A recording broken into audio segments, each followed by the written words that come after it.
हमारे जो वित्त मंत्री हैं, ये अभी भी हमको लगता है कि पुलिस विभाग में जैसे रहता है लोग ना, मैं डंडा चला करके ही सारा काम कर लूँगा, तो आज भी वो उसी मोड में हमको दिख रहे हैं।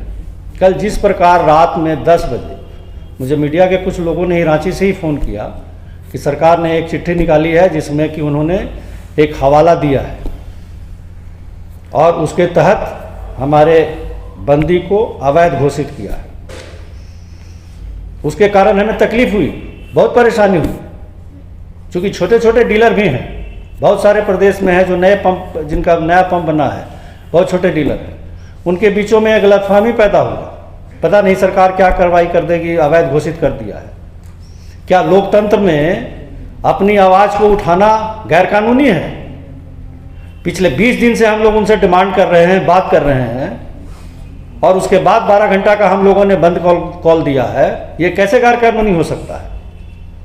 और जिस कानूनी की बात वो कर रहे हैं वो ऑलरेडी भारत सरकार ने उसको कब का हटा लिया है।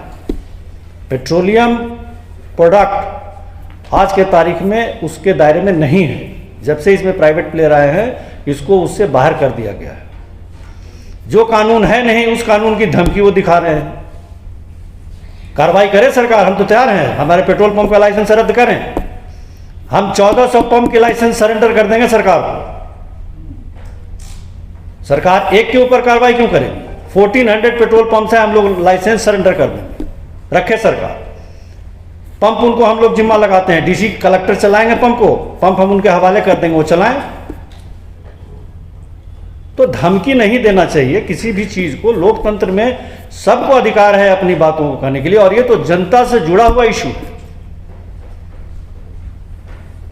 और जो आज वित्त मंत्री हैं, आप थोड़ा सा रिवर्स में चले जाइए। 2 बरस पहले ये कांग्रेस के अध्यक्ष हुआ करते थे, मैं भी कांग्रेस पार्टी से हूं। आज मैंने देखा एक विज्ञप्ति जारी किया है लोगों ने कि ये भाजपा का आंदोलन है, भाजपा के लोगों ने पेट्रोल पंपों को बंद कराया है। मैं कांग्रेसी हूं, 40 साल से कांग्रेस में हूं। इनको समझना चाहिए, ये कोई पार्टी से लेना देना नहीं है। हमारे पेट्रोल पंप मालिक सारे जितनी पॉलिटिकल पार्टी हैं, आजसू, जेएमएम, कांग्रेस, जितनी पार्टियां हैं, राजद, सब लोगों के इसके मेंबर हैं।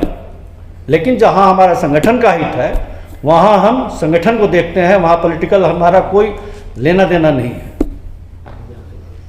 2 बरस पहले यही डॉक्टर रामेश्वर उरांव जी प्रदेश अध्यक्ष हुआ करते थे। आप लोगों के पास अगर कांग्रेस का मैनिफेस्टो नहीं है तो मैं आपको दे देता हूं। पारा 30 में उन्होंने स्पष्ट लिखा है कि हमारी सरकार आएगी तो हम डीजल पेट्रोल के वैट में कमी करेंगे। आज वो वादा कहां चला गया इनका? आज मंत्री हैं, वादा इनको पूरा करना चाहिए। वो वादा मैं याद करा रहा हूं, ये बंदी करके सिर्फ वो वादा कांग्रेस को याद करा रहा हूं। पिछली बार इनके प्रभारी आए थे, हमारे प्रभारी आए थे आरपीएन सिंह जी, उनको हम लोगों ने एसोसिएशन में ज्ञापन सौंपा था और उन्होंने भी अपना मंतव्य दिया था कि नहीं, कम होना है, हम कम करेंगे, उन्होंने कहा भी। लेकिन उसके बावजूद भी ये अलग राग अलापते हैं।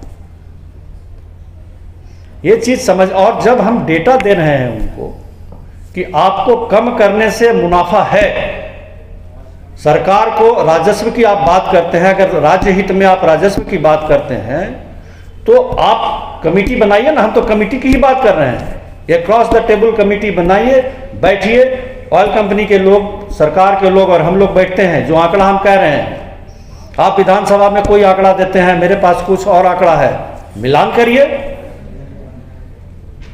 कमेटी बनाने से क्यों भाग रहे हैं? आखिर इसलिए भाग रहे हैं क्योंकि कमेटी अगर बनेगी तो सारी सच्चाई, तथ्य सामने आ जाएगा। सरकार का जो राजस्व की बात करते हैं वो बेमानी है, उसका कोई मतलब नहीं है, कोई आधार नहीं है कि इनके राजस्व में नुकसान होगा। तो मैं तो पिछली बार भी बोला था कि अगर इनको नुकसान होगा तो मेरे से एग्रीमेंट करें। एज ए एसोसिएशन में एग्रीमेंट करता हूं, इनकी भरपाई एसोसिएशन कर देगा अगर इनके रेवेन्यू में गिरावट हुआ तो। 1 रुपये का भी आज इतना मिल रहा है। अगर मैं जो कह रहा हूँ 600 करोड़, अगर 600 करोड़ मुनाफा इनको नहीं होता है तो जो ये कहेंगे वो हरजाना एसोसिएशन भरेगा।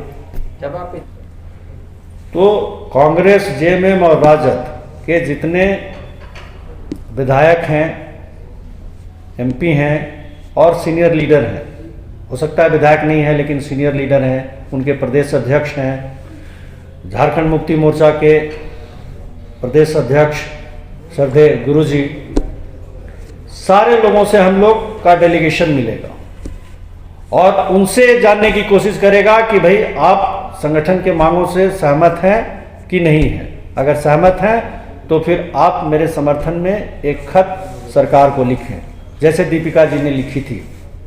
दीपिका पांडे ने सरकार को ये बात लिख करके दी थी। उसी प्रकार जितने भी इनके लोग हैं सारे लोगों से व्यक्तिगत रूप से मिलेंगे और उनसे अनुरोध करेंगे कि आप सरकार को लिखें, क्योंकि सरकार इन्हीं से है।